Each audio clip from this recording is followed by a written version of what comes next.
అమరావతిని లేపడానికి కొండవీటి వాగు వరదంతా కూడా పొన్నూరు వైపు తరలించి పొన్నూరుని ముంచేశారని వైసీపీ నాయకుడు అంబటి మురళీకృష్ణ గారు చేసినటువంటి అసత్యమైన ఆరోపణల మీద నీటిపారుదల శాఖ అధికారులు పోలీస్ స్టేషన్ లో ఫిర్యాదు చేస్తే నిన్న ఆ యొక్క పోలీస్ శాఖ దర్యాప్తులో అంబటి మురళీకృష్ణ గారు నీళ్లు నవ్వులుతూ ఆ యొక్క సమాధానాలు చెప్పలేనటువంటి పరిస్థితి చూస్తే ఆయన ఇవన్నీ కూడా నీటి మూటలు నీటి మాటలే అని అందరికీ అర్థమైనటువంటి పరిస్థితి.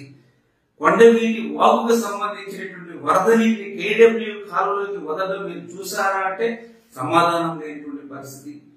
గుంటూరు ఛానల్ హెడ్ రెగ్యులేటర్ తెరిచి ఉందా మూసి ఉందా అంటే దానికి సమాధానం లేనటువంటి పరిస్థితి. కొండవీటి వాగుకు సంబంధించినటువంటి వరద నీటిని కాలువలోకి వదలడం మీరు చూసారా, చూస్తే ఇరిగేషన్ అధికారికి తెలియజేశారా అంటే దానికి సమాధానం లేనటువంటి పరిస్థితి. పెదకాకాని, చేబ్రోలు, మంగళగిరి, తాడికొండలు